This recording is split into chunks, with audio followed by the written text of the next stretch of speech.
On a sweltering July 4th, 1956, Elvis Presley stepped off a train in Memphis, Tennessee, marking a pivotal moment in both his life and music career. Accompanying him was his manager, Fred Wertheimer, who had spent his own money to ensure Elvis could return home in style, to celebrate his triumphant arrival in his hometown after a successful recording session in New York. This moment was more than just a homecoming. It was a symbol of Elvis's rise from local legend to national sensation. As the train chugged into Memphis, the city that had nurtured his early music days, Elvis felt a rush of emotion. It had been a turbulent few months, with challenges in New York that tested his resolve. But now, standing on the platform, he was ready to reclaim his roots. The crowd that gathered to see him was a testament to his growing fame. People lined the streets, eager to catch a glimpse of the young man who had captured the nation's hearts with his unique blend of rock and roll and country music. Elvis's family had recently moved to a new home in the prestigious Audubon Park neighborhood, a testament to his success. The house was a dream come true for Gladys Presley, Elvis's mother, who had longed for a place of her own where her family could be comfortable. The house was grand for the time, a spacious ranch-style home with modern conveniences that were luxuries they had never known before. Elvis had spared no expense to ensure his parents were comfortable, even buying them a Cadillac, a car that symbolized status and success in 1950s America. As Elvis stepped out of the train station and walked toward his family's new home, he was greeted by the familiar sights and sounds of his childhood. The house was still being completed, with the swimming pool not yet filled, but that didn't matter to Elvis. He jumped into the shallow water, splashing with his cousins, feeling like a kid again. For a moment, the pressures of fame melted away, and he was just Elvis, the boy from Tupelo, back home. The house on Audubon Drive was more than just a physical structure. It was a symbol of the Presleys' journey from poverty to prosperity. It stood proudly among the trees, a white wood frame home with black shutters and a hint of brick. Inside, it was a blend of modern design and comfort. The walls were adorned with floral wallpaper, and the air was filled with the scent of new carpets and furniture. Gladys had dreamed of such a home for her family, and now it was a reality. But with success came change, and not all of it was easy. The neighborhood was different from the close-knit community of Lauderdale Courts, where Elvis had grown up. Here, people kept to themselves, and the sense of community was less pronounced. Gladys, who had always found solace in the familiarity of her old neighborhood, felt isolated. She missed the simple life, the neighbors she knew, and the ability to keep chickens in her backyard. The new house, while beautiful, was a reminder of how far they had come, and not everyone was ready for that change. Vernon Presley, Elvis's father, tried to adapt to their new life, but his frugal nature clashed with Elvis's newfound wealth. Vernon would make do with repairs and handyman skills, while Elvis indulged in the luxuries that came with his stardom. It was a strange dynamic, with Elvis's extravagance often leaving Vernon feeling out of place and concerned about their spending. Despite these challenges, the Presleys found joy in their new home. Elvis installed a pet monkey, Jehu, in a large cage with a trapeze, a whimsical addition that brought laughter to the household. The house became a place where family and friends could gather, where the music that had defined Elvis's life could continue to thrive. As Elvis settled into his new role as the head of the family, he began to shape the house in his image. He expanded the living space, creating a Florida room with a turquoise-tiled bathroom, and transformed the carport into a garage and a pool house.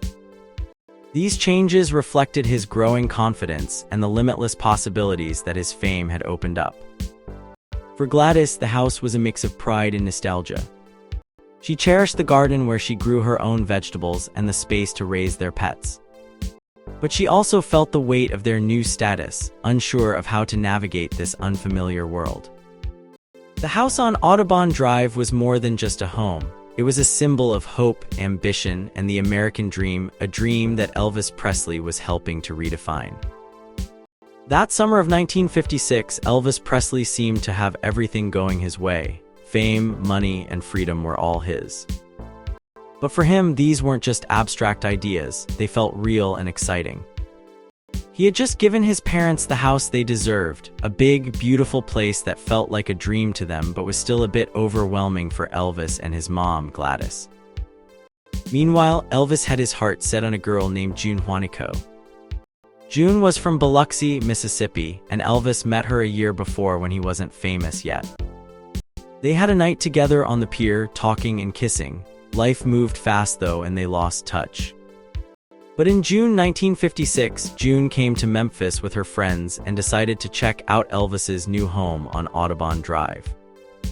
She felt a bit embarrassed when she saw him and his parents arriving in a fancy car, having just come from a funeral. Despite the initial awkwardness, Elvis and June quickly picked up where they left off. June was accepted into the Presley family with open arms. Gladys, in particular, was happy to see Elvis serious about a girl. She helped June with household chores and even gave her cooking tips. Elvis taught June how he liked his chicken, and they spent time together just enjoying each other's company. Elvis spent most of July in Biloxi with June. This was a time when Elvis wasn't used to having so much money. He didn't splurge on June like he would later with other women. They didn't go to fancy restaurants or buy expensive gifts. Their time together was simple. They ate at diners, swam, rode horses, and even got in trouble for shooting fireworks. Elvis bought June a few small presents, but nothing extravagant. Despite his newfound wealth, Elvis didn't feel the need to show off. He wore simple clothes, and June was comfortable in shorts and sandals while he wore short-sleeved shirts and pants. They enjoyed the summer heat, doing normal things like going to a cocktail lounge and driving to New Orleans. Elvis even got his first gun, a shotgun, as a gift from June's uncle. It was a thrilling present for someone who wasn't used to having such things. Elvis invited his parents to join them in Biloxi. His father, Vernon, was quiet but fascinated by the signs of baby alligators he saw while driving. Elvis and June took them fishing on a big boat. Gladys, though seasick, managed to catch a big fish and made sandwiches for Elvis while he fished. It was a relaxing day, far from the chaos of Elvis's growing fame. Around this time, Don't Be Cruel and Hound Dog came out as a single record. These songs would go on to be huge hits, selling millions. But for June, Elvis wasn't focused on his new success. He was relaxed and in love. During their time together, Elvis shared with June a habit he had of staring at the moon until a blue ring appeared around it.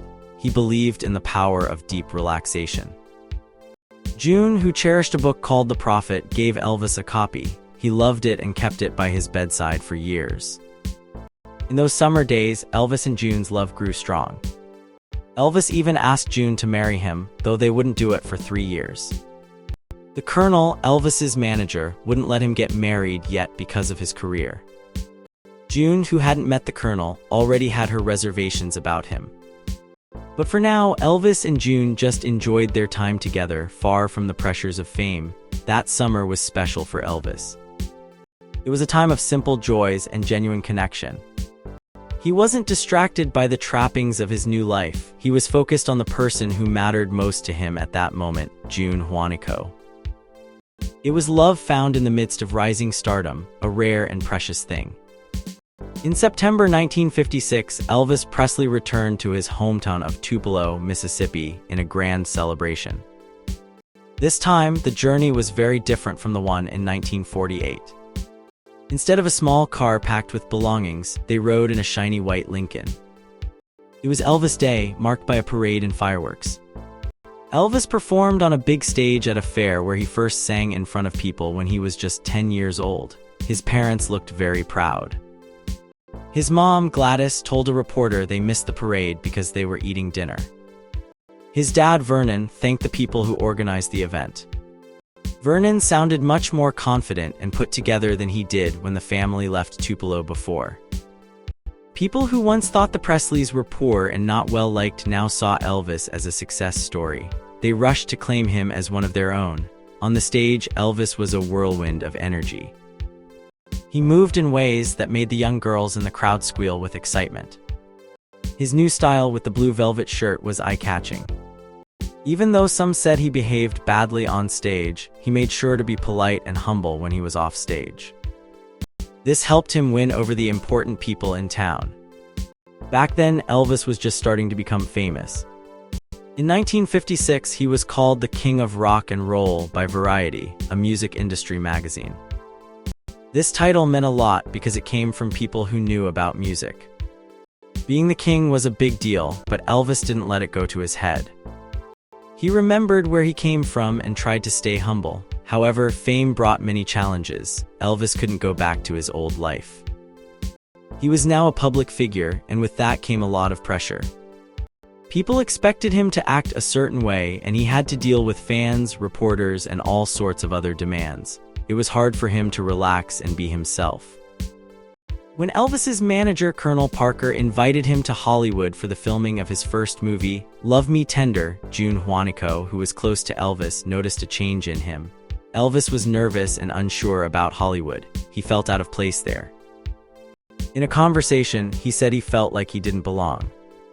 He even had dreams where he was running and jumping like Superman, trying to get back to Tupelo. These dreams showed how much he missed his old life. As Elvis's fame grew, so did some not-so-nice parts of his personality. June noticed that he became more competitive and tried to act tough like some of his friends. He also became possessive, which made her uncomfortable. Sometimes, Elvis's temper flared and he would say things he later regretted, like swearing at a judge who told him to tone down his act. Elvis's friends and family saw the strain of fame on him. They could see that he was losing himself in the chaos. His constant swearing and volatile temper were new things for June to witness. It was hard for her to be around him as much as before. After the chaotic tour in Florida and the stress of being in Hollywood, June made a difficult decision. She realized show business wasn't for her. She didn't want to be part of the whirlwind that was Elvis's life. Even though she loved him deeply, she saw that the fame would keep pushing him away from the person he once was. So when Elvis invited her to Hollywood for the movie shoot, she declined. She knew it was the best thing for both of them. Though she was heartbroken, she understood that Elvis needed to focus on his career and deal with the pressures of being the king of rock and roll. In September 1956, Elvis returned to Tupelo for Elvis Day. The celebration was a big deal. The town was decorated, and there was a parade and fireworks. Elvis performed on a large stage, wearing a bright blue velvet shirt that showed off his newfound success. The crowd was wild with excitement, and Elvis, despite his wild stage moves, made sure to be kind and humble when he wasn't performing. His parents were beaming with pride. They had seen a lot of change in their son, but they were happy to see him succeed. Elvis, in turn, was grateful for their support and the love of his hometown. Elvis's journey from a shy boy in Tupelo to the king of rock and roll was filled with excitement and challenges. As he stepped into the spotlight, he had to confront the loss of his old life and the pressures of fame. Though he was young and talented, the road ahead would test his strength and character. For now, he could enjoy the celebration in Tupelo, but he knew that the real challenge was just beginning.